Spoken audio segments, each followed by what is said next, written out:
வணக்கம். வசந்திக்கு வந்த ஆசைங்கிற கதையோட தொடர்ச்சியை இரண்டாவது பகுதியை இப்போ படிக்கலான் இருக்கேன். கதைக்கு போகலாமா? அப்பொழுது அவர்கள் புரசைவாக்கம் வீரத்தேவன் தெருவில் வசித்து கொண்டிருந்தனர். குறுகலான அந்த நெருக்கமான தெருவிலும் ஒரு தனி வீட்டில்தான் குடியிருந்தனர். பெண் குழந்தைகள் இருக்கும் வீடு.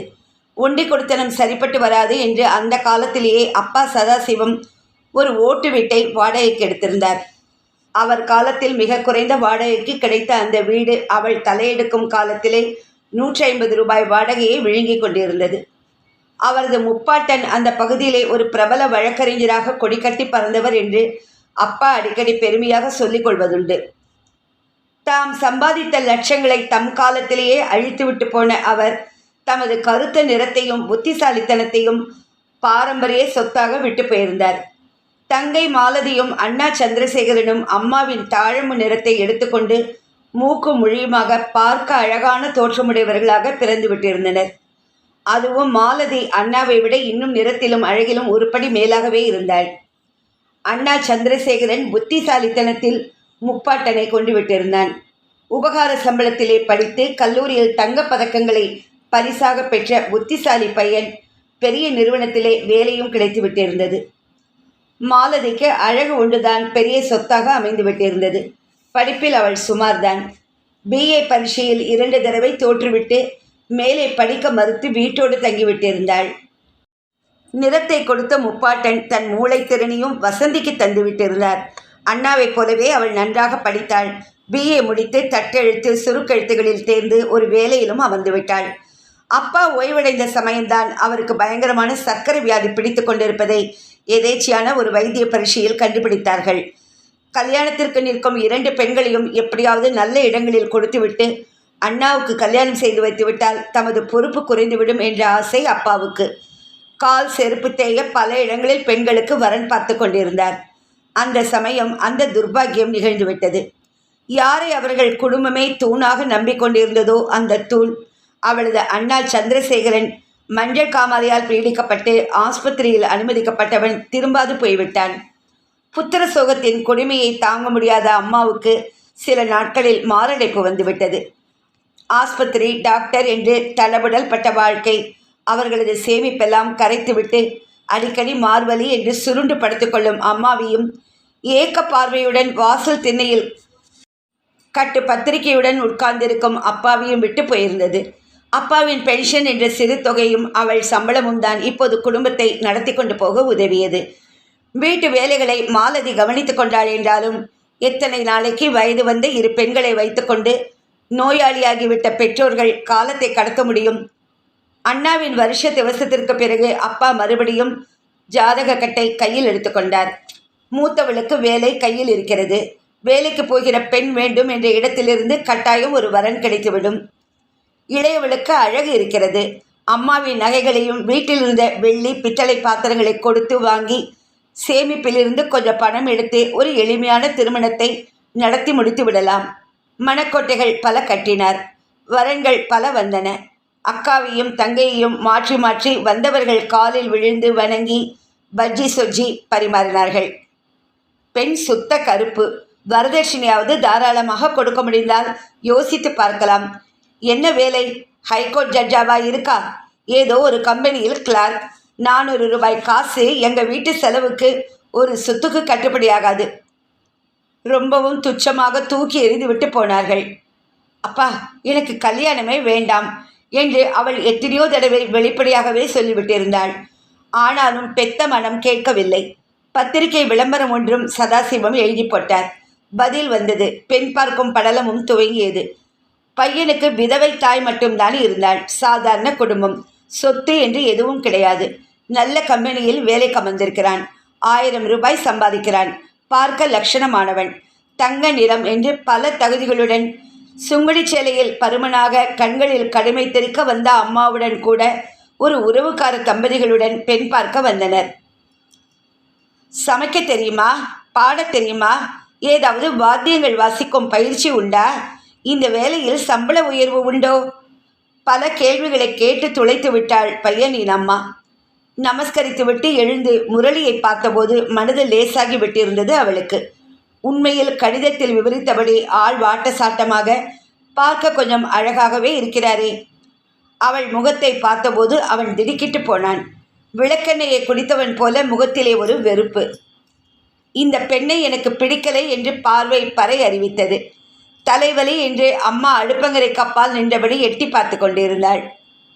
மாலதி, எல்லாருக்கும் டிஃபன் காப்பி எடுத்துக்கிட்டு வா என்று அப்பா உத்தரவிட்ட போது ஸ்டீல் தட்டில் காப்பி டம்ளருடன் கூடத்திற்கு வந்த மாலதியை வைத்த கண் வாங்காது பார்த்தான் முரளி. நீங்கள் கொடுக்க விரும்பும் வரதட்சணை சீர் எல்லாவற்றிற்கும் நாங்கள் ஒப்புக்கொள்கிறோம். கல்யாணத்தை ஒரு கோவில் மண்டபத்தில் நடத்தி கொடுத்தாலும் ஏற்க தயார். ஆனால் ஒரு மாற்றம். மூத்த பெண்ணுக்கு வேறு இடம் பார்த்து கொள்ளலாம். இரண்டாவது பெண் மாலதியை எங்களுக்கு ரொம்ப பிடிச்சிருக்கு. மனப்பொருத்தம் ஏற்பட்டு விட்டதால் இனி ஜாதகம் பார்க்க தேவையில்லை. கடிதம் அப்பாவுக்கு பெருத்த அதிர்ச்சியை தந்தது.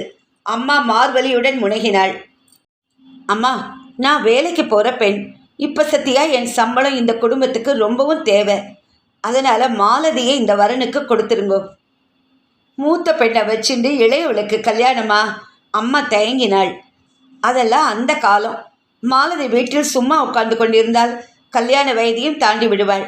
பிறகு கஷ்டப்பட போவது நீங்கள் தானே. வேப்பிலை அடித்தாள். முரளியின் கடிதத்திற்கு ஒப்புதல் கொடுத்து விட்டார் அப்பா. முடிவில் கல்யாணம் நடந்தேறியது. மாலதி புக்ககம் போய் சேர்ந்தாள். வருஷங்கள் சில நகர்ந்தன. அம்மா ஒரு பெரிய மாரடைப்பில் தனக்கு பிறந்த பேரன்களை பார்க்காது புறப்பட்டு போய்விட்டாள். அப்பாவுக்கு தனிமையும் வயோதிகமும் வியாதியும் ஆரம்பமாகிவிட்ட சமயம் மாலதிக்கு உடம்புக்கு வந்துவிட்டது. கை குழந்தையை விட்டுவிட்டு அவள் திடீரென்று இறந்து போனாள். இடிமேல் இடி என்று தவித்து கொண்டிருந்த சமயம்தான் முரளியின் தாயும் ஒரு நாள் போய் சேர்ந்து விட்டாள். சென்னையிலே தங்கியிருந்தும் மாமனார் வீட்டை மிதிக்க மனமில்லாது கொஞ்சம் அகம்பாவத்துடன் ஒதுங்கி இருந்த முரளி திடீரென்று ஒரு நாள் 2 குழந்தைகளுடன் ஒரு டாக்ஸியில் அவர்கள் வீட்டுக்கு வந்தான். மாமா, எனக்கு வேலை உயர்வு கிடைச்சிருக்கு. அம்மாவும் இல்லாததினால் குழந்தைகளை பார்த்து கொள்ள வீட்டில் யாரும் இல்லை. இதுகளை வளர்த்து கொடுத்து உதவினால் கெஞ்சி கேட்டான். சதாசிவம் தம் மனதை கல்லாக்கி கொண்டிருந்தார். கல்யாணத்திற்கு பின்னர் அவன் மாலதியை ஒரு நாள் கூட பிறந்தகத்தில் தங்க அனுமதித்ததில்லை. கொஞ்சம் அதிகப்படி சம்பளமும் வேலையில் உயர்வும் வந்ததும் தன் அந்தஸ்தை அவன் தலைமையில் வைத்து கொண்டாடினான். மாமனார் வீடு அவன் கண்ணில் குடிசையாக தென்பட்டது. எங்கேயாவது எதேச்சியாக மாமனாரை சந்தித்து விட்டால் தொழுநோயாளியை கண்டவன் போல தலைவரவாகி கொள்வான். நானே நோயாளி. வசந்தி சம்பாத்தியத்தில் என்னவோ காலத்தை ஓட்டின்னு இருக்கோம். குழந்தைகளை வச்சு சமாளிக்கிறது எப்படி? அவர்களுக்கு ஆகும் செலவை நான் தந்துடுறேன். இந்த பாருங்க மாப்பிள்ளை, குழந்தைகள் வளர்கிற வயசில் தாய் தகப்பனாரோடு இருக்கிறது தான் உத்தமம். பேசாமல் நீங்கள் மறு கல்யாணம் பண்ணிக்கோங்க. உங்களுக்கு வரவை இதுகளை கவனிச்சுப்பா. மிகவும் அழுத்தமாகவே மறுப்பு தெரிவித்து விட்டார். முரளி ஆத்திரத்துடன் வெளியேறியவன் மறு கல்யாணத்திற்கு பல விதத்திலும் முயன்றான். அவனுக்கு பிடித்த பெண்களுக்கு அவனை பிடிக்கவில்லை. 30 வயசுக்கு மேலாயிட்டது. மூத்தவள் விட்டு போன 2 குழந்தைகளை பார்த்து கொள்ளணுமா? வேண்டாம் இந்த ரெடிமேட் குடும்பம் என்று பல இளம் பெண்கள் அவனை ஏற்க வெளிப்படையாக மறுப்பு தெரிவித்தனர்.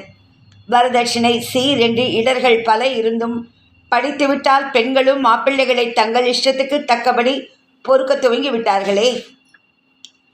பெண் குலத்தின் மீதே முரளிக்கு ஆத்திரம் பற்றி கொண்டு வந்தது. அவனுக்கு அழகான இளமையோடு படித்த பெண் மனைவியாக தேவைப்பட்டாள். ஆனால் அந்த தகுதிகளுக்கு தக்க பெண்கள் அவனிடம் முதல் தாரம் என்ற பெரும் தகுதியை எதிர்பார்த்தனர். வீட்டில் வேலைக்காரியின் தயவில் குழந்தைகளை விட்டுவிட்டு வீடு திரும்பிய போது தனக்கு வேண்டிய சாப்பாட்டை ஹோட்டலில் டிஃபன் செட்டில் தருவித்து கொண்டு இரவு முழுவதும் கைக்குழந்தையை தாளாட்டி அவன் அலுத்து போனான். 2 குழந்தைகளின் கழுத்தையும் நெரித்து கொண்டு குழியில் புதைக்க மாட்டோமா என்ற ஆத்திரத்திலே குமைந்தான். மறுபடியும் வெட்கத்தை விட்டு அவன் மாமனார் வீட்டுக்கு உதவியை தேடி வந்தபோதுதான் அந்த எண்ணம் அவனுக்கு ஏற்பட்டது. அது குரூரமான திட்டம் என்பதை சதாசிவம் கண்டுகொள்ளவே இல்லை. மாமா, யாருக்கு யாருன்னு ஆண்டவன் போட்டு வச்சிருக்கிறத நாம் மாற்ற முடியாது பாருங்க. நான் முதல்ல வசந்தியை தான் பார்க்க வந்தேன். மாலதியை பார்த்து மயங்கி மனசை மாற்றிண்டேன். அதுக்கு தக்க தண்டனையை அனுபவிச்சிட்டேன். உங்களுக்கு ஆட்சேபனை இல்லைன்னா நான் இப்போ வசந்தியை கல்யாணம் பண்ணிக்க தயார். எனக்கு மறுப்பு இல்லை. ஆனால் அவள் இஷ்டத்தை கேட்க வேண்டாமா? வசந்திக்கு விஷயம் தெரிவிக்கப்பட்ட போது அவள் அசந்து போய்விட்டாள். அவளுக்கு கணவன் என்று பிரம்மன் எழுதி வச்சிருக்கான். இப்படி சுற்றி வளைச்சு அதிர்ஷ்டம் அவளை தேடிக்கொண்டு வந்திருக்கு. இரண்டாம் தாரமான்னு யோசிக்கிறியா? மூத்தாள் யார்? உன் கூட பிறந்த தங்கை. அந்த குழந்தைகள் யார்? உன்னோட இரத்த கலப்பு கொண்டவர்கள். அப்பா அவளுக்கு உற்சாகம் தெரிவித்தார். எனக்கு நீங்கள் என்ன செய்வீங்களோ தெரியாது. இந்த குழந்தைகளையும் என்னையும் காப்பாற்ற உங்கள் மூத்த பெண்ணை கொடுத்து எனக்கு மறுவாழ்வு தரணும். உபச்சாரமான வார்த்தைகளை மிருதுவாக பேசி சாஷ்டாங்கமாக அவர் காலில் விழுந்து முரளி நமஸ்கரித்தான். மாப்பிள்ளை எழுந்துருங்கோ, என்ன பச்சை குழந்தை மாதிரி அழறேன். நீங்கள் யாரு? எங்காத்து மாப்பிள்ளை. எப்பவும் அப்படியே இருக்கணும் என்பது பரமாத்மாவின் அருள். அம்மா வசந்தி, இன்னைக்கு உனக்கு லீவு தானே? மாப்பிள்ளை வாய்க்கு ருசியாக கொஞ்சம் சமையல் செஞ்சிடுமா? அப்படியே குழந்தைகளை குளிப்பாட்டி சின்னதுக்கு முதல்ல சாப்பாடு கொடுத்து தூங்க வச்சிரு. பேரன் விஷமக்காரனாக இருக்கான். அவனை வாசலில் வச்சுட்டு மாப்பிள்ளையோட பேசிட்டு சமாளிக்கிறேன். மகிழ்ச்சியோடு உத்தரவிட்டார். உரிய காலத்திலே முரளிக்கும் வசந்திக்கும் திருமணம் அருகில் இருந்த கோவில் மண்டபத்திலே 2 பக்கத்து உறவினர்கள் நண்பர்கள் என்று பொறுக்கியெடுத்த சிலருடன் மிகவும் எளிமையாக நடந்தேறியது. அப்பாடா, பெரிய பெண்ணின் கல்யாணத்தை எப்படியோ சமாளித்து விட்டோம் என்ற நிம்மதியில் அப்பா தன்னந்தனியாக அந்த வீட்டில் சுய சம்பாத்தியத்தில் வாழ்ந்து கொண்டிருந்தார். ஆனால் இந்த கல்யாணம் முரளி செய்த பெருத்த மோசடி என்பதை கணவனுடன் வாழ அவன் குடியிருந்த வீட்டிற்குள் வலது காலை எடுத்து வைத்த முதல் நாளே வசந்தி புரிந்து கொண்டு விட்டாள். பால் செம்புடன் அறைக்குள் வந்தவளை அதட்டி நிறுத்தினான் முரளி. அப்படி உட்கார். உண்மையை நீ தெரிஞ்சுக்கிறது உனக்கும் நல்லது, எனக்கும் நல்லது. நடுங்கி போய் அரைக்கதவை கூட சாத்தாது அப்படியே தரையில் உட்கார்ந்து விட்டாள் அவள். உன் தங்க விட்டு போன 2 பிசாசுகளையும் என்னால் கட்டி மேய்க்க முடியல. 2ஆம் தாரம் என்றதும் எவளும் என்னை ஏறெடுத்து பார்க்க விரும்பலை. இந்த நிலையில் எனக்கு இந்த முடிவு தான் சரின்னு பட்டது. குழந்தைகளை பார்த்து கொண்டு வீட்டை நிர்வகிக்க ஒரு வேலைக்காரி தேவைப்பட்டதா? எச்சிலை விழுங்கி கொண்டு கேட்டாள். அவனது ஆணவமான பார்வை அவளது ஆத்திரத்தை மூட்டிவிட்டது. அப்படித்தான் வச்சுக்கோ. இல்லாட்டா உன் தங்கைக்காக நீ ஒரு தியாகம் செய்ததாகவே நினச்சிக்கோ. உன்னை பார்த்தபோது பெண்ணை பிடிக்கலைன்னு அம்மா கிட்ட சொன்னேன். அதில் இன்னமும் எந்த மாற்றமும் இல்லை. எனக்கு கருப்பு நிறத்தை கண்டாலே பெருத்த அலர்ஜி. பால் செம்பை அவன் முகத்தின் மீது விட்டெறிந்து விட்டு, இந்தா உன் தாலி என்று கழற்றி அவன் கை மீது வைத்துவிட்டு வெளிநடப்பு செய்யக்கூடிய வீராவேசத்துடன் எழ முயன்ற அவள் அடுத்த அறையில் படுத்திருந்த குழந்தை ரஞ்சிதா விழித்து கொண்டு அழ ஆரம்பித்ததை கேட்டு திடுக்குற்றாள். தாயற்ற அந்த குழந்தைகளை கருணை சிறிதும் இல்லாத சுயநலக்காரனான முரளி என்ன பாடுபடுத்துவானோ? அவர்கள் இருவரையும் தவிக்க விட்டு போய்விட்ட தங்கை மாலதியின் நினைப்பு நெஞ்சை வருட கண்ணில் நீர் புரண்டது. போ, குழந்தை அழறான், எடுத்து சமாதானப்படுத்து. உன் மூஞ்சியை பார்த்து எவனோ உனக்கு துணிவோடு தாலி கட்ட மாட்டான். அதை மறக்காத. கணவன் என்று உனக்கு நான் ஒரு வேலி, அவ்வளவுதான். மனைவி என்ற பெயரில் என் வீட்டையும் குழந்தைகளையும் பார்த்து கொள்ள நான் தேடிக்கொண்ட ஒரு வேலைக்காரி நீ. புரிஞ்சுதா? வேற என்கிட்ட எந்த விதமான நெருக்கத்தையும் அனுசரணையும் எதிர்பார்க்காத. தனியாக ஒரு ஆண் எப்படி வாழ முடியும்னு இருமாந்து கேட்காத. என் தகுதிக்கு 5 ஸ்டார் ஹோட்டலில் நான் வியாபார விஷயமா போகும்போது தங்க முடியும். மற்ற வசதிகளையும் நான் விதவிதமாக தேடிக்க முடியும். என்னை பற்றின கவலையை விட்டுட்டு குழந்தைகளை பார்த்துக்கோ. அதே சமயம் உன் வேலையையும் தொடர்ந்து கவனிச்சுக்கோ. முதல் நாள் சந்திப்பிலே முற்று பெற்றுவிட்ட இல்வாழ்க்கை. அப்பாவுக்கு எதுவுமே தெரியாது. மகள் சுகமாக வாழ்வதாக எண்ணிக்கொண்டு அவளுக்கு திருமணமான மறு வருஷமே மரணமடைந்து போனார். தட்டி கேட்க மாமனார் கூட இல்லை என்ற துணிவில் அவன் தன் ஆர்ப்பாட்டங்களை ஆரம்பித்தான். குடித்தான். மற்ற பெண்களுடன் கூத்தடித்தான். வீட்டுக்கு சரிவர பணம் தராது சண்டையிட்டு அமர்க்கலப்படுத்தினான். 2 தடவைகள் கோபத்தில் அவளை அடிக்கவும் செய்தான். பசுமையாக தளதளவென்று கொல்லை கீரை தண்டு போல வளர்ந்து கொண்டு வந்த ரஞ்சிதாவையும் துருதுருப்பும் புத்திசாலித்தனமும் பாசமுமாக வளர்ந்து கொண்டிருந்த குமாரையும் அவளால் பிரிய முடியவில்லை. அவர்களது நல்வாழ்க்கைக்காக அவள் கொடுமை மிகுந்த கயவன் முரளியுடன் போலியான மனைவி ஸ்தானத்தில்தானே உழைத்து சம்பாதித்து கொண்டிருந்தாள். இன்னமும் வாழ்கிறாள். பஸ்ஸை விட்டு இறங்கிய போது பார்வையை மறைத்த கண்ணீரை துடைத்து கொண்டு பரபரப்பாக நடந்தாள். குழந்தைகள் பசியுடன் வந்து காத்திருப்பார்கள். அவள் போய்தானே அடுப்பில் குக்கரை ஏற்ற வேண்டும். ரஞ்சிதாவுக்கு சமைக்க கற்றுக் கொடுத்திருந்தாள். ஆனாலும் அவளுக்கு பயம். ஒரு தடவை குழம்பை இறக்கிய போது கையை சுட்டு கொண்டு விட்டாள் ரஞ்சிதா. தன் விரலில் சூடுபட்டு விட்டது போல அவள் எப்படி தவித்து போனாள். மாலதியைப் போல ஒரு மலரைப் போல அழகாக வளர்ந்து வரும் அந்த பெண்ணை பிஏ படித்து முடித்ததும் நல்ல பையனாக பார்த்து அவளது நகைகள் அத்தனையும் போட்டு சேமிப்பு எல்லாவற்றையும் செலவழித்து அவளுக்கு ஒரு வழி செய்துவிட வேண்டும். அது அவளது கடமை.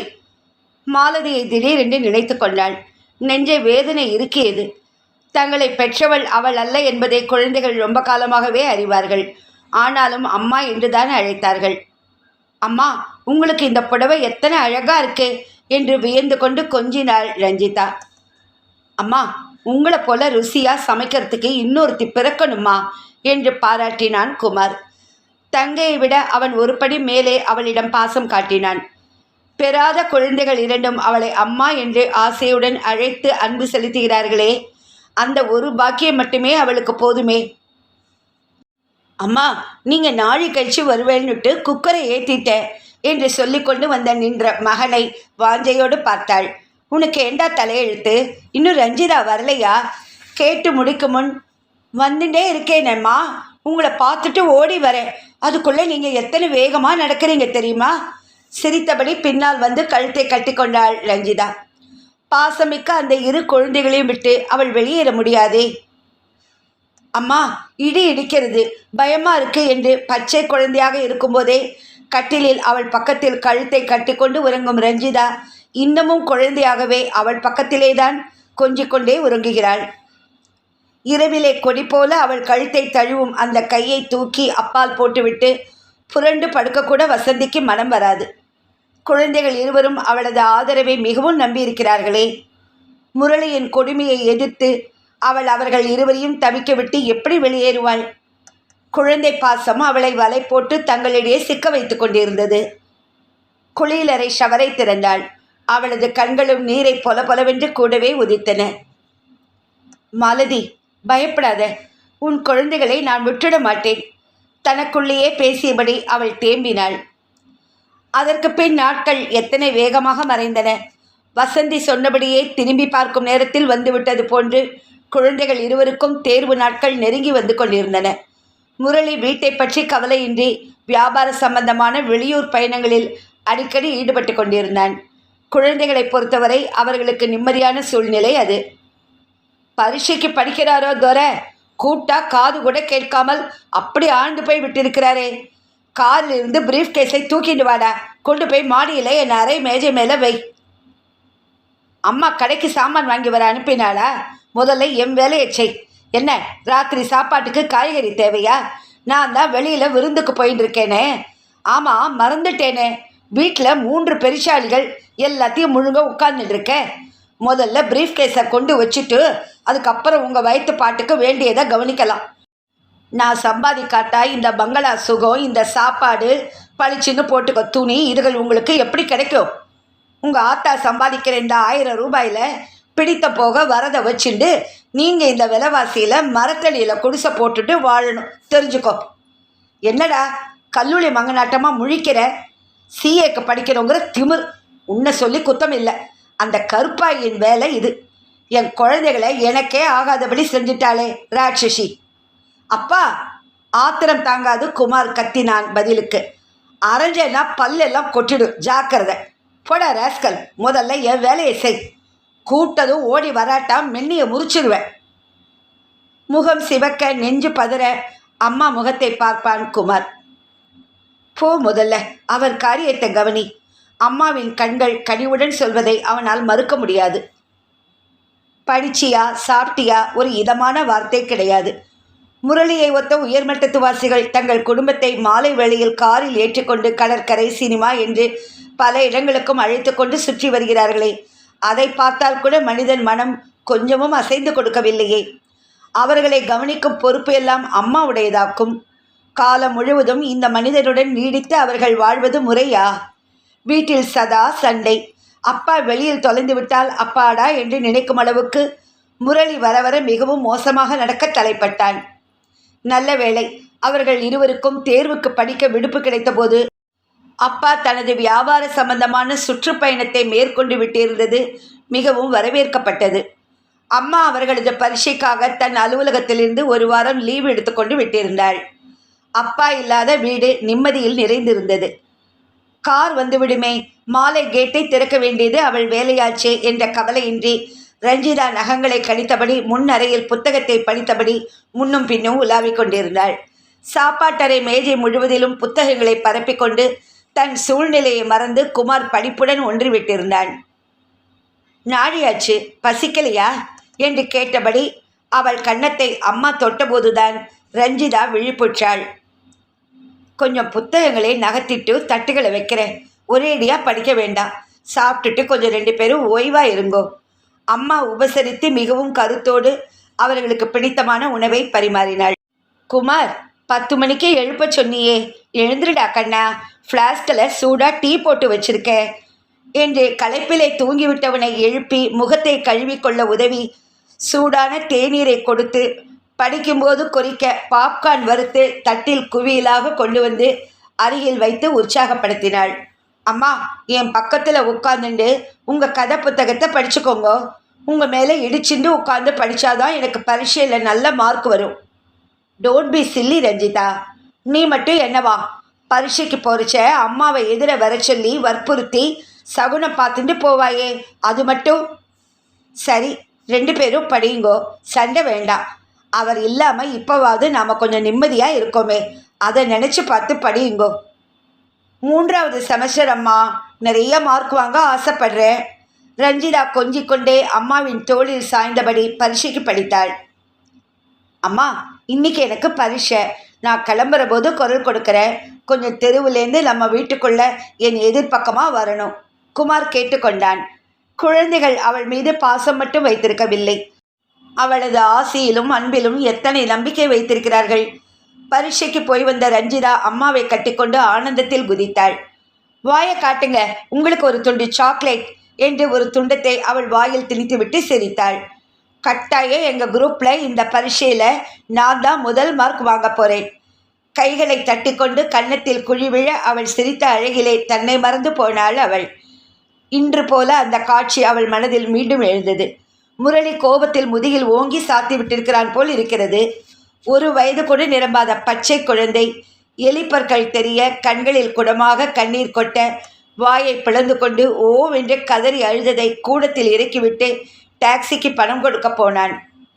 அம்மா அம்மா என்று குழந்தை அவள் பக்கம் திரும்பி பார்த்து அழுதபோது அவளது வயிற்று குடல் புரண்டு நெஞ்சுக்குள் வந்துவிடும் போன்றதொரு துயரம் ஏற்பட்டதே. இயற்கை ஒவ்வொரு பெண்ணுக்கும் தந்திருக்கும் வரப்பிரசாதம் தாய்மை என்னும் உணர்வு. குழந்தையை வாரி அணைத்து கொண்டபோது அழுகையை நிறுத்திவிட்டு ஒரு கணம் பிரமிப்புடன் அவளை பார்த்துவிட்டு ஒரு மோகன புன்னகை செய்தாலே குழந்தை. அந்த அழகு ஒன்றை அனுபவிக்கவே ஒரு மனித பிறவி எடுக்க வேண்டும், அதுவும் பெண்ணாக பிறக்க வேண்டும். ரஞ்சிதாவை தன் மார்புடன் அணைத்து கொண்டு கண்ணம் கனிய முத்தமிட்டாள். நீ கெட்டிக்காரி, நீ தான் முதல் மார்க் வாங்குவேன்னு எனக்கு தெரியும் என்று புகழ்ந்தாள். அம்மா, இன்னைக்கு ராத்திரி நீங்கள் அடுப்பருக கிடந்து வேக வேண்டாம், ஜில்லுன்னு குளிச்சுட்டு நன்னா உடுத்திக்கோங்க. ரஞ்சிதாவையும் சொல்கிறேன், உங்கள் 2 பேரையும் ஆட்டோவில் ஏற்றிண்டு ஹோட்டல் சுபாவில் ஐயா இன்னைக்கு ட்ரீட் கொடுக்க போகிறார். ராத்திரிக்கு சப்பாத்திக்கு மாவு பசைஞ்சு வச்சுட்டேன்டா குமார், அதை தூக்கி ஃப்ரிட்ஜில் வைங்கோ. அப்பா மட்டும் தனியாக குஷியாக பல ஹோட்டல் விருதுகளுக்கு போகிறார், நம்மால் போக முடியாதா? என் ஸ்டைஃபண்ட் காசில் கொஞ்சம் சேர்த்து வச்சுருக்கேன். பரீட்சை முடிஞ்சுட்டா இப்படியா கொட்டம் பண்ணணும்? பரீட்சையில் நல்ல மதிப்பெண்ணோட தேர்ந்துருவேன், வெளுத்து வாங்கிட்டு வந்திருக்கேன். அந்த வெற்றிக்கு யார் காரணம்? வேலைக்கு சமைச்சு போட்டு தூங்க விடாமல் படிக்க வச்சு எங்களோட நீங்களும் பரீட்சைக்கு படிக்கிறாப்புல கண் முழிச்சு எத்தனை பாடுபட்டேன், அதுக்குமா? இதை கேட்டதுமே சாப்பிட்ட மாதிரி மனசு குளிர்ந்து போச்சு. இருங்கோ, அவசரப்படாதீங்கோ. அடுத்த பரீட்சையும் முடித்து சிஏ பட்டம் வாங்கி ஒரு வேலையும் கழிச்சிட்டதும் தெரியும். முதல் மாத சம்பளத்திலேயே அம்மாவுக்கு ஒரு அழகான பட்டுப்புடவை வாங்கி தருவேன். ஆமாம், நீ என்ன பண்ணுவியா? அவள் என்னடா பண்ணுவா? பிஏ முடித்ததும் அவளுக்கு கல்யாணமாகி புக்ககம் போயிடுவா. அப்படி புக்ககம் போனாலும் நான் என் அம்மாவை மறக்க மாட்டேன். கல்யாணத்துக்கு முன்பே என் கணவருக்கு ஒரு நிபந்தனை போட்டுடுவேன். தலை தீபாவளிக்கு எங்கள் அம்மாவுக்கு நீங்கள் தான் புடவை எடுத்து கொடுத்து மரியாதை செய்யணும்னு கண்டிப்பாக சொல்லிடுவேன். அதை கேட்காத புருஷனாக இருந்தால் நான் என்ன அம்மாவை போல அசடா? என் பேச்சுக்கு மதிப்பு கொடுக்கிறவனாக இருக்கிறவனைத்தான் பார்த்து பேசி பழகி கல்யாணம் பண்ணிக்க ஒப்புக்குவேன். ஏம்மா, இந்த அப்பாவை உங்களுக்கு எப்படி பிடிச்சுது? தங்கை குழந்தைகள் பாவன்னுட்டு தன்னை பலி கொடுத்து கொண்டு விட்டாங்க அம்மா. பயப்படாதீங்கம்மா, நாங்கள் எப்பவும் எங்களை பெற்றெடுத்த அம்மாவா நினச்சி பூஜிக்கிறோம். ரஞ்சிதா புக்ககம் போயிடுவா, அவகிட்ட அதிக கடமைகளை எதிர்பார்க்க முடியாது. ஆனால் இந்த குமார் கடைசி வரைக்கும் ஒரு கணமும் பிரியாமல் இருந்து காப்பாற்றுவான். இது சத்தியம். நானும் என்னால் ஆன வரைக்கும் காப்பாற்றுவேம்மா. ஓடி வந்து இரு குழந்தைகளும் அவளை கட்டி கொண்டனர். கண்களில் புரண்ட நீரை சமாளித்து கொண்டாள் வசந்தி. இப்போது நாம் ஹோட்டலுக்கு போக தயாராக வேண்டாமா என்று பேச்சை வேறு திக்கில் திருப்பிவிட்டாள். கடைசி காலம். ஆமாம், அவள் அதை பற்றி இது நாள் வரை சிந்தித்ததில்லை. வயது ஏறிக்கொண்டு போகும். முதுமை கூடிக்கொண்டு உடல் தளர்ந்து வேலையிலிருந்து ஓய்வு பெற்று விடும்போது அவள் முரளியை நம்பிக்கொண்டு வாழ முடியுமா? வேலைக்காரியாக ஓடி உழைக்கும் போதே அவன் கொஞ்சமும் திருப்தியின்றி மனம் வேதனைப்படும் அளவு வார்த்தைகளால் வெடிக்கிறானே. குழந்தைகள் தலையெடுத்த பிறகு முரளி அவளை திரும்பி கூட பார்க்க மாட்டான். அடி மனதிலிருந்து புரண்டு எழுந்து மனதை உறுத்தி அந்த கவலையை அவள் வேலை வலுவில் மூழ்கியபடி பலமுறை விழுங்கிவிட்டிருந்தாள். இன்று ஏனோ அது முள்ளாக மனதை நெருடியது. இனம் விளங்காத கலவரத்தில் மனம் குமைந்தது. ஹோட்டல் சுபாவில் அவர்கள் மூவரும் இனிக்க பேசிக்கொண்டு மனம் விட்டு சிரித்தபடி சாப்பிட்டனர். பீடாவை மறந்துவிட்டேனே என்று தன்னுடைய பங்கையும் குமார் சேர்த்து அவளிடம் கொடுத்தான். மூவரும் திரும்ப ஆட்டோவில் வீட்டிற்கு வந்தனர். வெகு நேரம் உறங்காது முன்னரையில் உட்கார்ந்து பேசி சிரித்தனர். குமார் அன்று மிகவும் உற்சாகத்தில் இருந்தான்.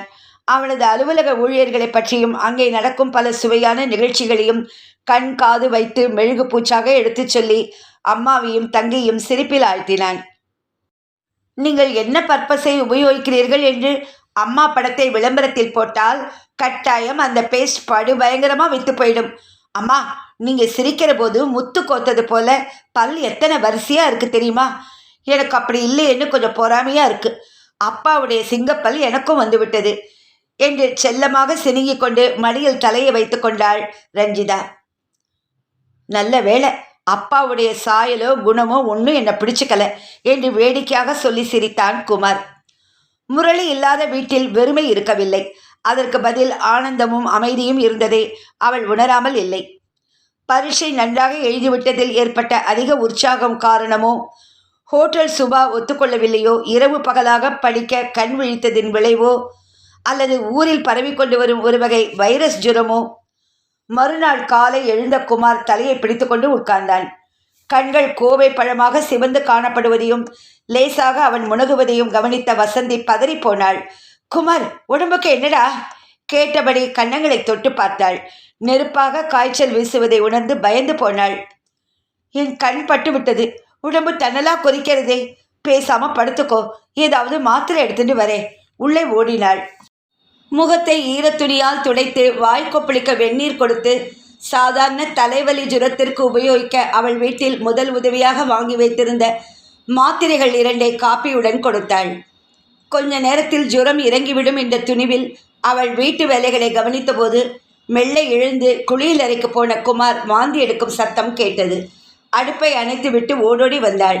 அம்மா, அண்ணா மயக்கமாக விழுந்துட்டான். ஐயோ, தலையில் அடிபட்டிருக்கு போல இருக்கு, ரத்தம் என்று கத்தினாள் ரஞ்சிதா. வாந்தி எடுத்து வாய் கழுவ பீங்கான் அருகே சென்ற குமார் மயங்கி விழ தொட்டிமுற்றத்தின் ஓரத்தில் நெற்றிப்பட்டு முன்னெற்றியின் காதோரத்தில் கத்தி வெட்டி விட்டது போன்ற ஒரு காயம் பிளந்து கொண்டு அதிலிருந்து ரத்தம் குபு குபு வென்று கசிவதைக் கண்டு மிரண்டு போனாள். சட்டென்று உட்கார்ந்து அவனை வாரி மடியில் போட்டுக்கொண்டு புடவை தலைப்பால் காயத்தை அழுத்தினாள். குமார் கண்ணே, உனக்கு என்னடா வந்துவிட்டது? பதறினாள் அழுகை கலந்த குரலில். தலையில் காயம், ரத்தம் இன்னமும் நிற்கவில்லை.